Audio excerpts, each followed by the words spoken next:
தளபதி விஜய் ரசிகர்கள் அனைவருமே இயக்குனர் அமீர் அவர்களை ரொம்பவே திட்டிகிட்டு இருக்காங்க. விஜய் ரசிகர்கள் மட்டும் இல்லாது ஒரு பொதுமக்களும் ஒரு சில பேர் வந்து திட்டிகிட்டு தான் இருக்காங்க. காரணம் என்ன அப்படின்னு வந்து கேட்டிங்கன்னா, சமீபத்தில் ஜனநாயகன் படத்தை வந்து லீக் பண்ணிட்டாங்க. ஸோ அதனால் வந்துட்டு நிறைய பேர் அதனால் வந்து ரொம்பவே வருத்தப்பட்டு அவங்களுடைய சப்போர்ட்டை வந்து தளபதி விஜய்க்கு வந்து அறிவிச்சிருந்தாங்க இல்லையா? ஸோ இதெல்லாம் ஒரு சைடு இருக்க, அமீர் அவர்கள் வந்து என்ன ஸ்டேட்டஸ் போட்டிருந்தாங்க அப்படின்னா, கசிந்திருக்கும் ஜனநாயகம் பட காட்சியிலும் இஸ்லாமியர்கள் தான் தீவிரவாதிகளா? இதுதான் தங்களின் அரசியலா? எப்போதுதான் மாறும் இந்த மனநிலை? அப்படின்ற மாதிரி வந்து அவர் போட்டிருக்காரு. ஸோ இதனால் வந்துட்டு எல்லாருமே என்ன சொல்லியிருக்காங்கன்னா, ஒரு டைரக்டரா நீங்க வந்து இந்த மாரி தப்பா லீக் பண்ண ஒரு வீடியோவ நீங்க பார்த்துருக்கவே கூடாது.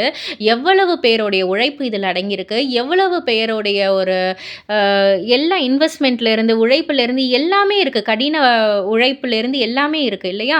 ஸோ அந்த மாதிரி வந்து இருக்கக்குள்ள, பொதுமக்கள் ஒரு சில பேர் பண்றாங்கன்னா, அது வேற. அவங்களுக்கு அதோட வலி வருத்தம் தெரியாது. ஒரு டைரக்டரா இருந்துட்டு, நீங்களே வந்து அந்த படத்த வந்து பார்க்கலாமா? வீடியோ வந்து பார்க்கலாமா? இப்படி வந்து லீக் ஆனத வந்து பார்க்கலாமா? பார்த்துட்டு அதில வந்து கருத்து வேற சொல்லியிருக்கீங்க. தவறான ஒரு விமர்சனம் வேற பண்ணியிருக்கீங்க. இதெல்லாம் வந்து உங்களுக்கே வந்து நல்லதாக இருக்கா? அப்படின்னு சொல்லிட்டு, இது ரொம்பவே அசிங்கம். ஒரு டைரக்டர் அப்படின்னு சொல்றதுக்கே ஒரு அசிங்கமா இருக்கு. அப்படின்ற மாதிரிலாம் நெறைய பேர் நெறைய விமர்சனங்கள வந்து அமீருக்கு எதிராக வந்து சொல்லிக்கிட்டு இருக்காங்க. இத பத்தி நீங்க என்ன நினைக்கிறீங்க? உங்களுடைய கருத்து என்ன? அப்படின்றத கீழ உள்ள கமெண்ட் பாக்ஸ்ல குறிப்பிட்டு சொல்லுங்க. மறக்காம சேனல சப்ஸ்கிரைப் பண்ணி பக்கத்துல உள்ள பெல் ஐகான கிளிக் பண்ணிடுங்க.